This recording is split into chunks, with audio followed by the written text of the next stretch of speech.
Hi, everyone. My name is Veronica Lynch, and I am the Outreach Awareness Specialist with the Domestic Abuse Project of Delaware County.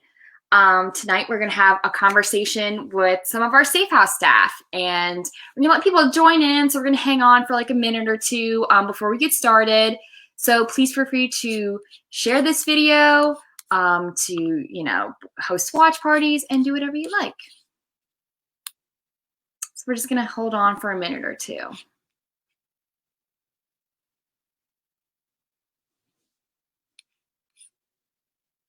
Awesome. Hi to everyone who is joining us. We're just gonna hold on for another minute or two. Please feel free to share this video and like it, react to it, host a watch party, whatever you feel comfortable with. And then we're gonna get started with our conversation with our Safe House staff. So hold on tight.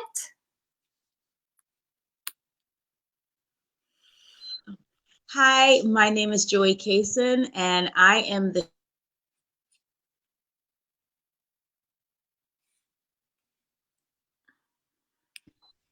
Did anybody hear it? One second. Okay. Can you hear me? Yeah, we can hear you. Just like we're gonna hold on for a minute or two, and I'll tell you. Oh, and then, okay. yeah, no worries. Okay. And then you'll let me know. Okay, Yes. Thank you. Of course.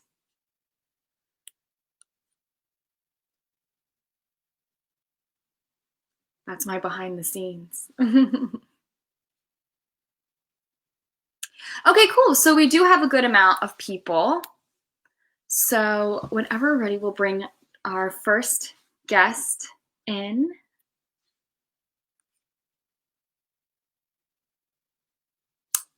Perfect. And I think you are on mute, Joy, and then you can introduce yourself to everyone with us tonight. Okay. Hello, everyone. I'm excited to be here and able to share. My name is Joy Kaysen, and I am the Safe House Manager at the Domestic Abuse Project's Safe House Shelter. Perfect. Okay, and I know we are maybe experiencing some technical difficulties with our other guest speakers, so whenever she joins, we'll just have her come in the conversation, but I'll get started just so we can get the ball rolling. So can you describe the difference between, oh, perfect, there she is. Hello. Would you like to introduce you are on mute, but whenever you take yourself off, would you like to introduce yourself to our audience tonight? Hi, I'm Octavia Burton. I am the case manager / family advocate at Domestic Abuse Project Shelter. Perfect. So would either both of you or one of you like to describe the difference between our safe house and possibly a typical shelter? So a safe house is a shelter, but a safe house, the primary reason or the role of a safe house is to keep our residents safe, hence the name Safe House. So like a shelter, it is an extended stay. It is a program where you're assigned a case manager to help you meet your short-term goals. We do help with things like safe exit plans for finding housing. We help with other resources like employment, connecting you with some benefits you may need in terms of maybe SNAP or TANF. So it's pretty much, it does work similar to a shelter, but the difference is our primary role is to keep you safe, and it's also to educate you about domestic abuse so that hopefully this will be your last time. So with the case management, you get counseling. We utilize a counseling component called SELF, which stands for Safety, Emotion, Loss, and Future. And through that, you will be given an opportunity to learn to recognize red flags, learn healthy boundaries, assertiveness, and hopefully learn, the skill set for maintaining healthy relationships. Perfect. And that's like a good segue into our next question is, why might someone who is experiencing domestic violence need to seek shelter? So someone experiencing domestic violence, there are many reasons why you would seek shelter. Like you may have family or friends that will extend a place to stay for you, but a lot of times it's not a safe place to stay because the abuser may be aware of the location of those places. And the other thing is, coming to a safe house, not only are we looking at your physical safety, but you have the plus in working with the case manager and getting the counseling, being linked to an agency that has legal services. So it's a whole plethora of services that you can implement to keep yourself safe and really give you some kind of DV education and awareness. Perfect. And you did a really great job about already touching on the services that the Safe House provides. Would you like to expand on any that you mentioned before, or maybe share some that maybe didn't get brought up? I'll let Octavia talk, because Octavia provides a serious service at the Safe House, and one that people aren't really aware of. She has a dual role of case manager, but she also is the family advocate. And Octavia, you can expound on that. About a lot of the reasons why people come into the Safe House, correct? And your role as family advocate. I'm sorry, my streaming keeps coming in and out, so I apologize. Well, basically my role as the family advocate is to assist the parents who have come from a dual parent household. Now they're going into a single parent household. So a lot of parents struggle with not being that disciplinarian. So I provide parenting techniques, becoming mindful, because a lot of times we have to remember as parents that we have to be present in the moment. It's not just about there, and be able to converse back and forth with them to understand what their feelings and emotions are too. Children are just basically grown like people, but in little bodies. Yeah. They have their own personalities. They feel their own types of ways and things like that. So, it's very imperative that we understand that. Also, I provide a service of one-on-one with children who are experiencing a lot of issues around their domestic violence. Sometimes we have children that come in that might be bedwetters because of the abuse that they've heard. Most parents, they think because they haven't seen it, basically seeing it firsthand, that it doesn't affect them. Kids can hear and they feed off of our emotions as parents. So I basically try to assist the women that come here, and hopefully we'll be assisting men soon to basically get back involved with their children. Okay. I think that's a great service that I think a lot of people don't necessarily think of when they think of seeking out a safe house, or even just reaching out to our agency in general. So that's great to get that information to the public. And if I could ask a little side question with that, what is your usual experience working with clients, and being a case manager? What has been, things that have stood out to you, maybe things that are consistent, or things that have surprised you along the way? Basically what has surprised me is that the parents that come, once they start, it's like, oh, well, I can't do it. Once they start doing the different parenting techniques, they get excited. They get to see oh my goodness, this really works. I have parents come in my office all the time. They'll just knock on the door like, oh, Miss Octavia, I need to tell you something. And then it's like, oh, I tried, being present in the moment. I tried doing family nights with them. I also provide the games for them and things like that for them to try and reconnect. It is really a vital thing for parents to reconnect with their children. That's awesome. So we did get a question. Do we have any plans for women or any of our clients who come in who might have disabilities? Yeah, so the great thing is we were able to get a safe house upgrade. In 2018, we got a brand new location, and we are ADA accessible. We have a room on the first floor that is accessible for a wheelchair. We have an ADA restroom, so we have a ramp. So we have, the building has been modified to be able to make those accommodations, which is really good, because in our last safe house, we did not have those things. And not only did we not have them, we had a huge staircase that people would have to use to access their rooms. So we've actually had clients come and leave because they weren't able to navigate the steps. So being able to have a building that can accommodate anyone feels really good. Yeah. And what are some of the typical goals that you have helped clients accomplish?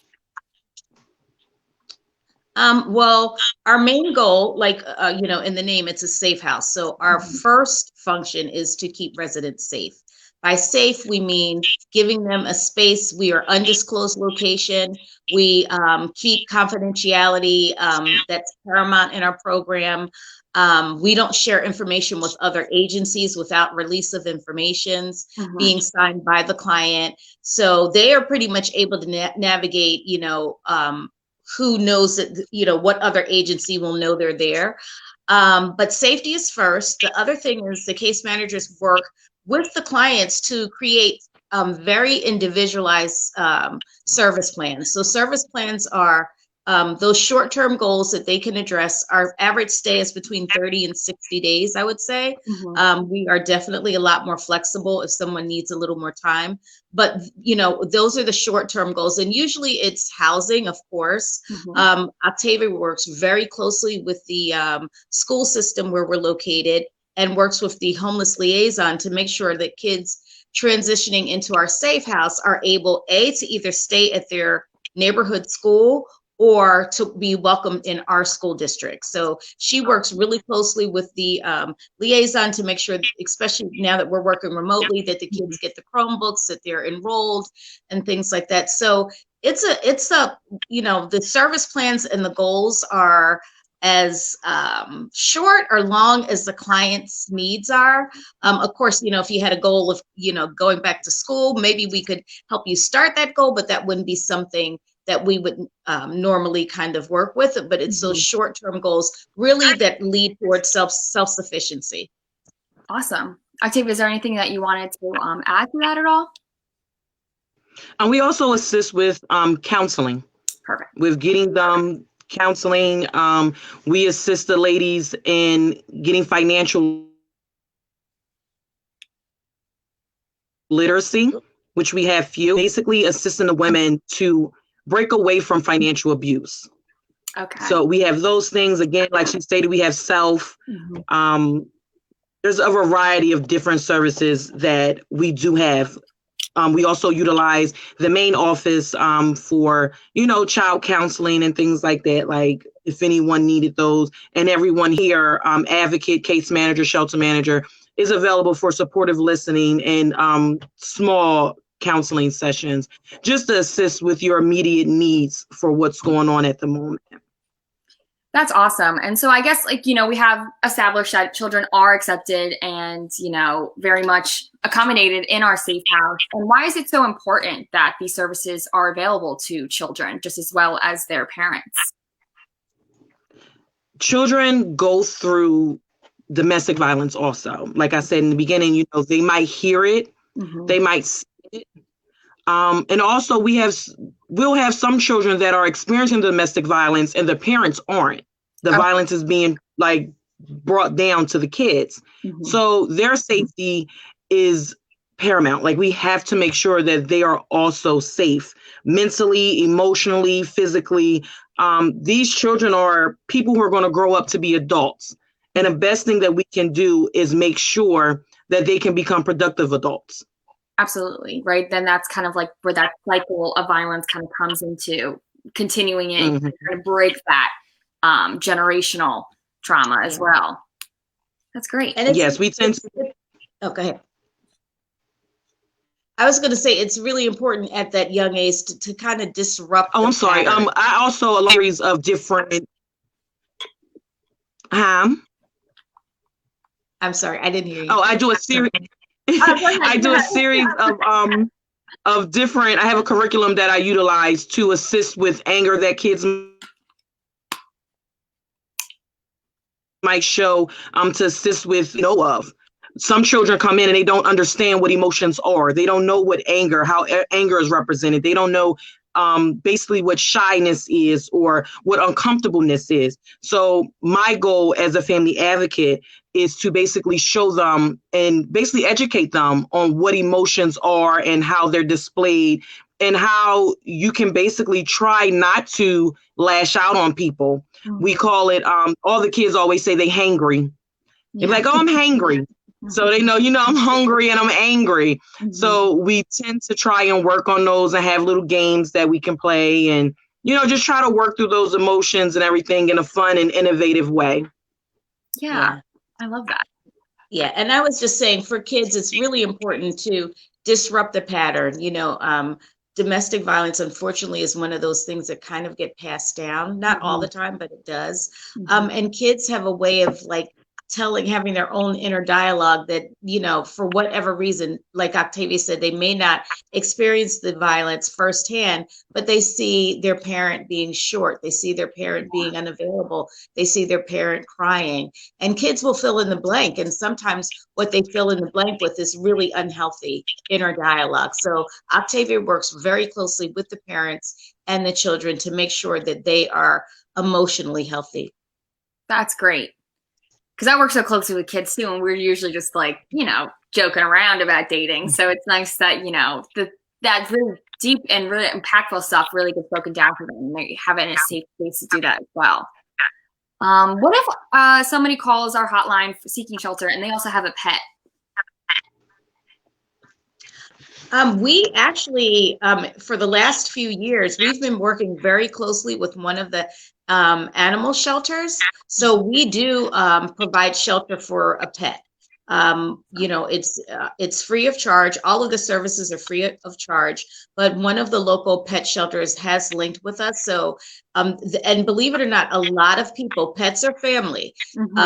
Prior to this, we have had calls where people just did not feel safe leaving their animal because, unfortunately, animal abuse is also in the arsenal of abuse that an abuser will use. So if you leave and, Fluffy the cat is left behind, he is a target. And, I've definitely had callers reluctant to come because of pets. So now that is not something they would have to choose to do. We have an agency that works closely with us to make sure that the pet gets shelter as well.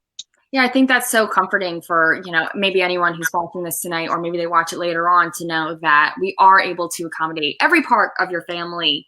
And because that oftentimes that does get forgotten about the pets that we share with a partner, or that they're in our family home as well. So it's nice that that information is out here again. And you mentioned this. And before. we also accept emotional support animals, because some people think that we don't have those. So your emotional support animals are also welcome. Perfect. Yeah. I didn't know that. Yep. And service animals also. Great. Service animals can actually, and emotional support animals can come in with the residents to our physical building. Just a regular pet will have to be sheltered elsewhere, but the resident has access to see them whenever, so it's not like they're locked away and they don't get to see them for the 30 days. Yeah, that's awesome. So you mentioned this right with your last comment too. How long can people stay for? You said 30 to 60 days. Does that ever differ? Yeah, so we are a short-term facility. We're a crisis facility. So the eligibility criteria is that it's imminent risk, it's a dangerous situation, and the person needs to flee for their safety. That's the number one reason why you would seek shelter at our safe house. The normal stay is 30 days. But we definitely do extensions. We say anywhere from 30 to 60, just because it takes some time for people to find safe exit plans. We work closely with another department that handles relocation assistance. So if someone comes to our shelter, we are able to help them with relocation costs. Perfect. So what if a client needs to come back? Is that ever something that comes up or anything you've experienced before? Yeah. Yes. So we normally had the policy that, it would have to be a 6 month cycle before a client could come back again. Okay. We kind of are in the process of re-examining that, and we actually did just let someone out back in that exited very, very a short time ago. The main thing is our client safety. So, there may be exit plans that are solid, until they show up. Maybe they're exiting to a family member's house, and that was going to be a welcoming, safe situation. But when they get there, it's just not. Yeah. Normally, we really want to not have people come directly back in, because we're so small, and we're for all of Delaware County. So we want to really give everybody the opportunity that needs shelter to get it. But we will make allowances, and each case is kind of examined, case by case basis. Great. How has COVID impacted services? And we know this is like the hot topic, right? We can't really avoid talking about COVID, but what have you both noticed in trends wise with maybe people seeking shelter, and how has we adapted as an agency to those clients? Octavia, you want to take this and we can split it? I can tell you that so COVID has definitely impacted the services we provide, in terms of it's just not as many people seeking services. Mm-hmm. And we all, highly suspect that people just do not have the opportunity to reach out to, DV agencies. We're at a time where some people are furloughed, your abuser may be right there with you, and with kind of the time of when we were sheltering in place, people really weren't going anyplace. Mm-hmm. So there wasn't that opportunity, to reach out to a hotline for services. So that's unfortunate. We're kind of getting a little more, a few more calls and increase now. We're kind of like, waking back up, and more people are securing services. Mm-hmm. One way that we dealt with COVID is that we created a hybrid model. So we have maybe abbreviated capacity. We're operating at half capacity at our safe house, but we have utilized hotel rooms at a local hotel that works with other social service agencies for overflow. So we are able to keep our normal amount of rooms, but they're divided into safe house and hotel. Great. Do you want to add anything to Octavia? Octavia?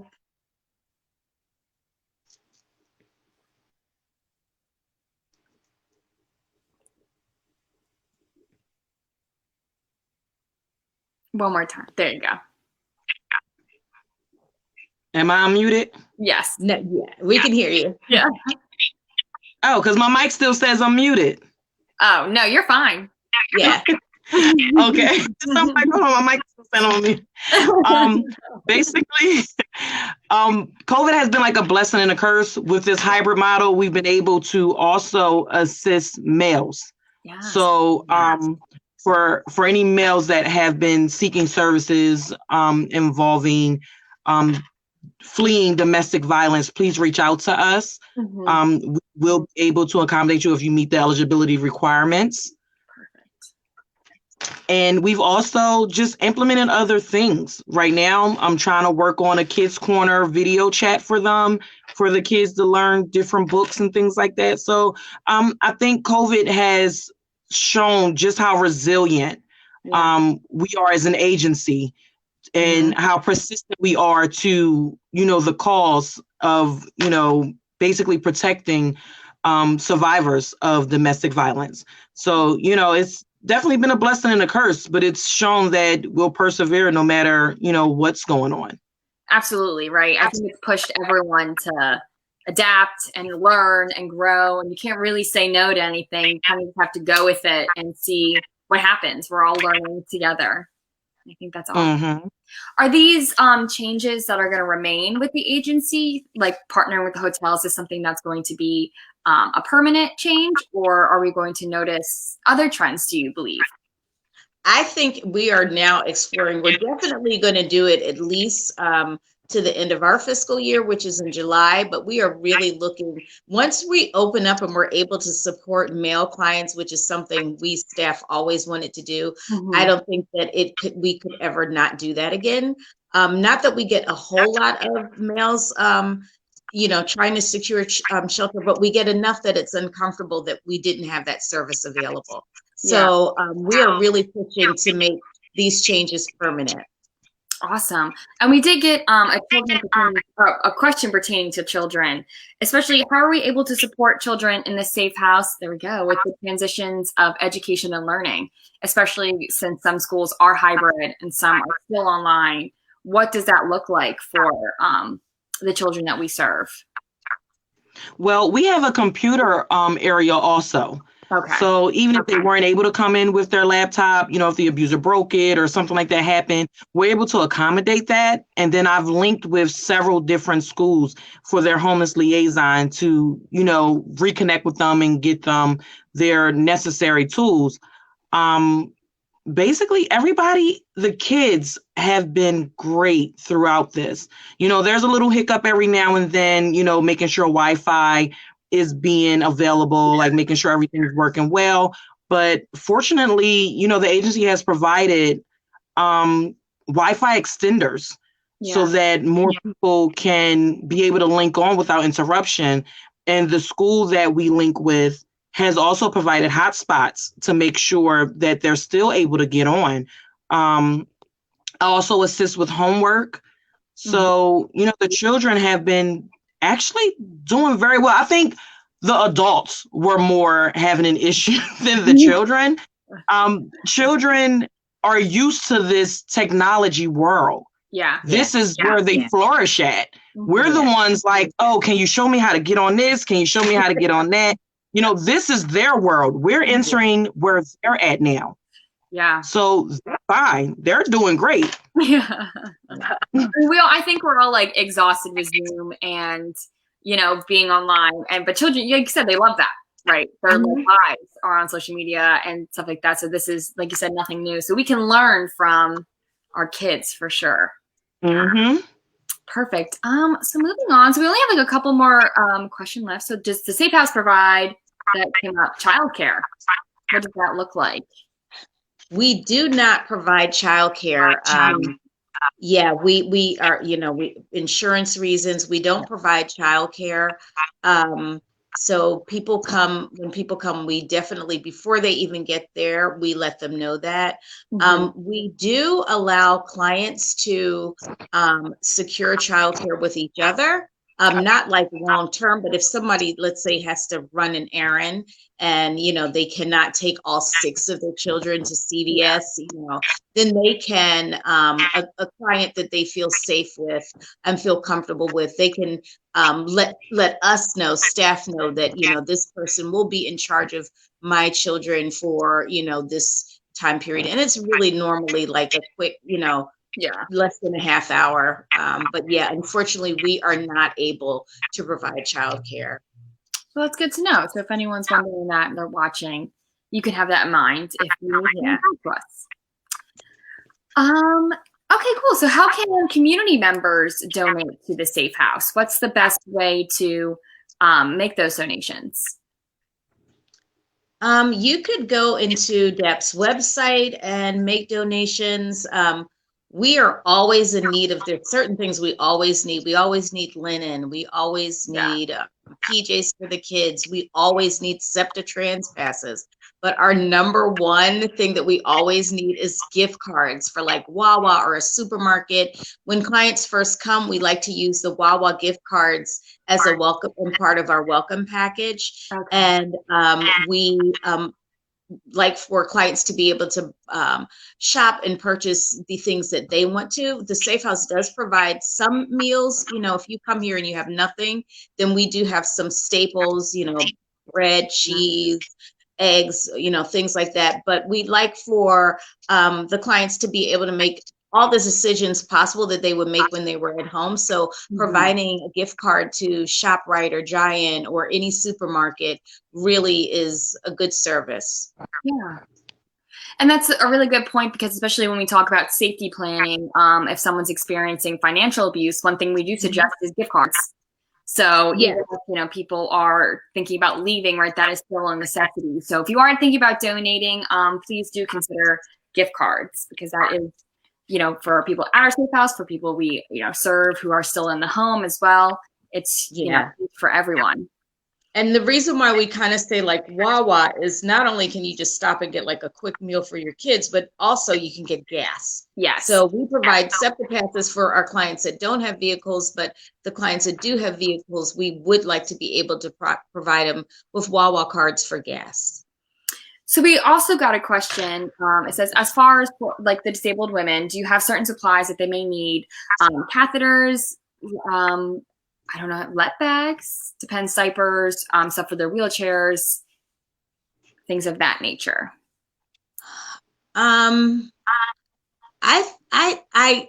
just trying to envision. We have like 2 huge areas for where we keep our supplies. I do believe that we already have some adult, underwear. Like, I don't think that we're in need of those now, but you could always reach out. At the end of this, we can leave our hotline, and you can always go to our webpage. And on our webpage, it usually lists. It has an updated list of exactly what's needed. And the person who mans the webpage contacts us, and so for the most part, it's going to be real time what we need. And this commenter too, I know her, we have a personal relationship and everything. She's a huge advocate for women with disabilities, and so she's a great resource too, to always like refer back to, and like how to make sure that we are being as accessible for everyone as possible. And so she also wants to know, do we supply transportation for women who are disabled? That's a good question, especially. So we don't actually have a vehicle that we can transport, but we do give SEPTA passes. And like I said, we, as much as possible, give out cards for people to get gas. Mm-hmm. If someone's exiting, we have secured a partnership with one of the local cab companies, and all of the drivers have extensive background checks, so we feel comfortable working with them. And we will utilize them maybe to exit a client. Client may have come with little, but through donations is leaving with a lot, and their children and really can't navigate exiting on SEPTA. So we will provide services for that person to exit. We don't have services for their arrival, though. That they have to do independently. Perfect. Great. And we're kind of like reaching our time tonight. Are there any, last minute comments or anything you'd like to share to anyone who might be listening or when they watch this video back? Just domestic violence is real. Sometimes it can be covert. As much as possible, be that listening support. Mm-hmm. Please direct anyone in need of services to our agency. Our agency has so many services. We have a legal department that can help with protection from abuse orders. We have a counseling department that could really work with somebody extensively to kind of figure out what they just experienced. We have the Safe House. If you physically need to leave, there's you guys, the outreach education program. So there's so many ways that we deliver services. So, just be aware and look for the red flags. If you think that somebody possibly is experiencing abuse, if they feel comfortable opening up to you, please refer them to our agency. Awesome. Is there anything you'd like to share, Octavia, before we end the live tonight? Even if you think that you might be being abused or you would like supportive listening, we're always open on our hotline at 610-565-4590. We're open 24/7, so please don't be afraid to give us a call, and we'll talk you through it, whether it's safety planning or just supportive listening. Perfect. You guys are doing my job for me right now. So. Oh, I'm sorry. No, it's totally fun. Well, thank you both so much. I think this is a perfect way to, this is the last week of Domestic Violence Awareness Month. But as we all know, and as we always say, it's important to always focus on this more than just 1 month. It happens all year round. It doesn't just exist in October. And while it's great that we're having these conversations now, we are highlighting issues in our services. We want people to know that we are here, like you said, 24/7, every day, every night. We're here for everyone. So please, always keep us in your thoughts if you're thinking about donating, or if you just have questions on how you can support our agency, you can always reach out to us. Yes. And yeah, thank you everyone for watching. and have a great rest of your night. Thank you for allowing us to share. Yeah.